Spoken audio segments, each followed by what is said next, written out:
Hi everyone, today I'm going to show you how to make this full 3-inch ribbon tux bow with the Korker. I'm not going to show you how to make the Korker, but I do have a separate video on this, and I've got mine all that I have made recently myself, and this is a navy version which is perfect for back to school. Just going to put this out of the way. Now I am using the soldering iron / wood burning tool for this, and mine cost me for about £6 from AliExpress, which came with this stand, which I'm going to be replacing, and it's got this dial up that you can turn the temperature up or down. I tend to keep mine to the max, and it's got like a little light to show it's on, and on the cable you can't see it because it's too far down, but it's got an on-off switch on the actual wire, which is better for me because it means I don't have to literally unplug the whole thing to turn it on and off, which is better, and it heats up really quick and it cools down really quickly once you're done as well. But you do want one of these stands. And the other thing is whether or not you use a crafting glass cutting board like myself with the measurements on, or like a glass cutting board from your kitchen, you do need a glass cutting board before you start doing anything like this. And you want wooden rulers, sorry, metal rulers, not wooden rulers or plastic rulers, and like metal curling clips. And I use these ones because I've got the nice line down the centre, and it's really useful for your balance and your alignment as well. And the other thing is I have this pot, which is just my little grumpy mug, which has a steel scouring pad like from your kitchen, and if my tool gets like a little bit of ribbon like on here, you can just like wipe your, and it also helps sharpen it. This tool has the screw bit here where you can take the different heads off and put them on and off, and it's got like the ceramic heating bit underneath. I use this edge one, but there's also like one with like a little dot that's really good as well, but I recommend this one for cutting, the other one for like dusting through, but this is my favourite one to use. And what I've got is my 3-inch ribbon, and it is 12 inches, which I have folded in half, and I have also used my hair straighteners, which I use for ribbon only, to heat crease, but you can also do the exact same thing with the lighter in the clear blue bit of the flame, and then use your fingers to pinch it so it's whatever best for you, but the measurements will be in the description below.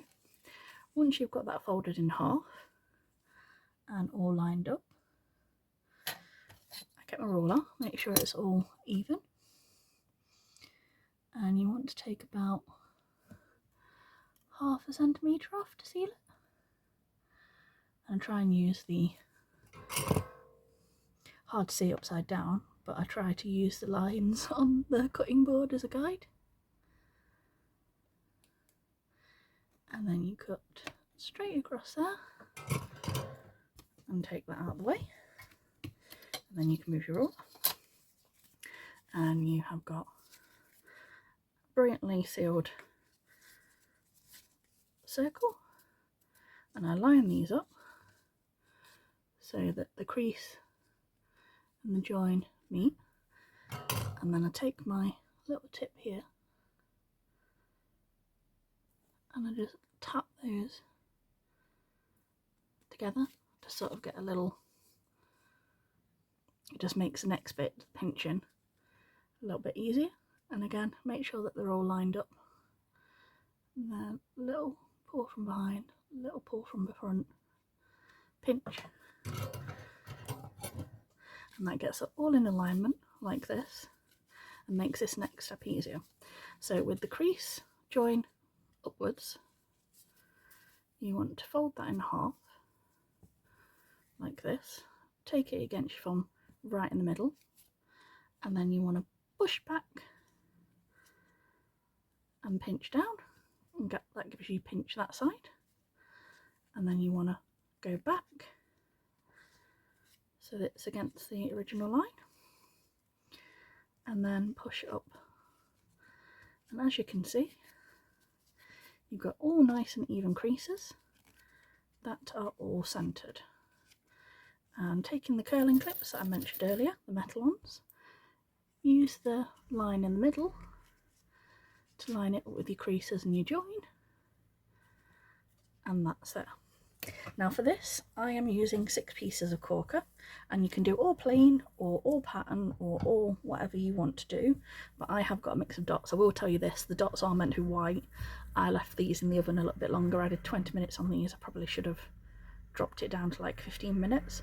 So if they've gone the blue rather than white, you've done it too long. But I've got my standard navy Korker ribbon. This checkered one, which again I did for a little bit less time because it's like a much finer ribbon. It's like a soft gross green, and then this dotted is gross green, but because it had a pattern on, like I said, it didn't do quite as well.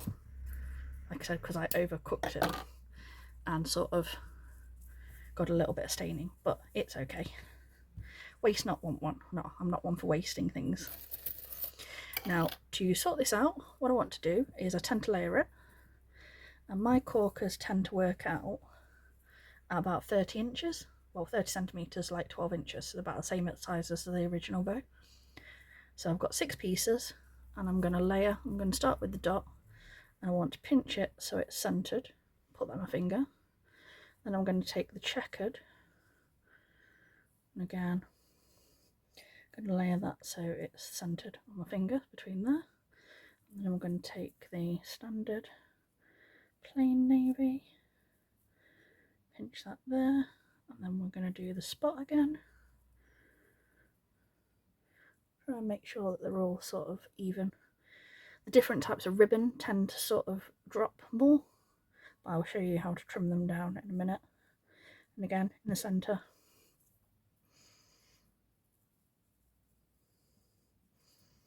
There. And then what I'm going to do, I'm going to put a clip in the middle and stop these from getting burnt or anything like that. I'm also going to take a clip here and another clip. This is why I have like 120 of these. You can buy them from Amazon or like Temu, AliExpress for about 5 or 6 quid for like 120, but like I said, they're super useful, especially if you're mass making. But I do this first. And then the other thing that I do is take this, and we're going to line it up right in the middle using that one. Take them off, and then I swap them so that is centered. And then the other thing I do, and like I said, it might seem excessive with the clips, but I'm going to take more and also clip these onto the actual main body of the bow. And the main reason we do this is because when we're doing the wood burning tool in a minute, we don't want the wood burning tool to catch any of a corker and ruin the whole bow, because that defeats the whole purpose of the whole method and the no-sew part of it. So always start with the corker side and taking your tool, using it angled down, not that way. You want to go right through the middle of all your corker layers and go up. And then you want to flip it, making sure your tool's right out of the way. And you want to go down until you meet there. And then once you're confident you've got your join and everything, you can then take all your clips off. And I keep my clip on for a minute. And then what I'm going to do, I'm going to bring all of them up in my hand. And I'm going to take my fabric scissors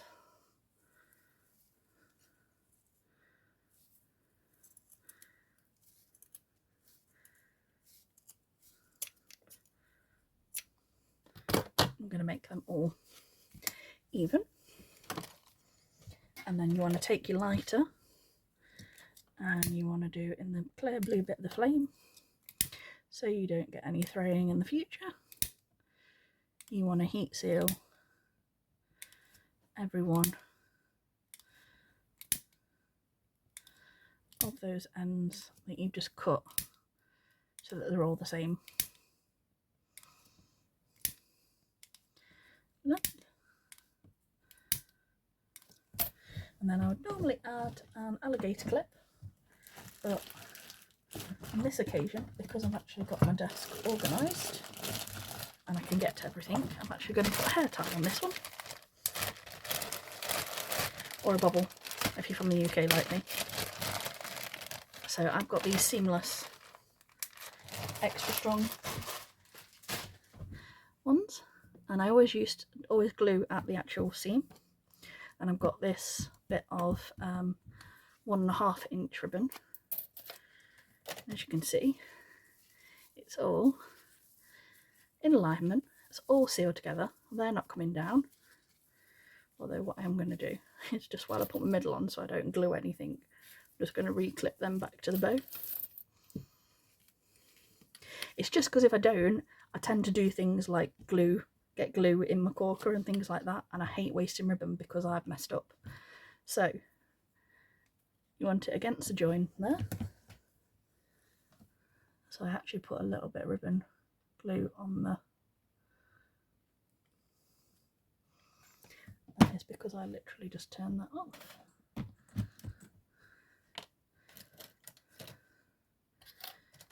Now, if you ever don't have your glue gun on, or your glue gun breaks and you want to make one bow by itself, then in the blue clear bit of the lighter, with just a basic glue stick, do put it somewhere that you're not going to get glue all over yourself, or stick it to your desk though. And as you can see from that little glue stringy there, that's the very reason why I clipped the ribbon out of the way. And then with this bit, which is 3 inches by 1.5 inch wide, we're going to make the S against our finger. You can use a ruler. I tend to do this way when I'm being quicker, but do mind your fingers, because I do have arguments with my solder iron and catch myself as I'm bringing it backwards. And then make your S against your shape here. Again, out the way. So that is sealed both ends. And then on the flat side, we are again going to heat that up. I do only recommend this for like one or bows if it's like an emergency. I wouldn't recommend it like long term. It is not ideal for long term. And then we take that round, bring that all the way around the centre. And again, make sure that your flame and everything's out of the way. Reheat that this one last time.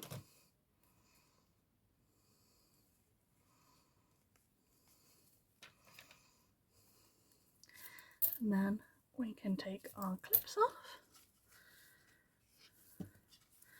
And we've got our really pretty no-sew Korker hair tie, or hair bubble, whatever you like to call it. But like I said, they're so cute for school, and you can use as much or as little Korker as you want. I use 6 pieces on average because I think it looks nice, but you can use 8 or 10. But you have to think, the more Korker you use, the more sort of cost your bow's going to be. So if you can make your Korker for like 10-15p and you're putting 8, that's a lot of extra money to be adding to your ribbon, your bow. It's the same as if you buy it, because you can buy it from people who make it. There's a couple of groups that I can recommend. Like I said, if you're paying like 25p or 30p for patterned ones from somebody else to make it, and then adding 6 to 10 of them into a bow, you've got to take that into consideration, because like I said, you need to make sure that you're pricing right so that you're not losing money, because like I said, a lot of people that do the Korker end up losing money. So you do need to consider that, because like I said, while it's still quite a simple concept, it's a lot of extra ribbon that actually goes into it. So do take that when you're thinking on things. But there's how to make a completely no-sew Korker hair ribbon. Thanks for watching, everyone. Bye.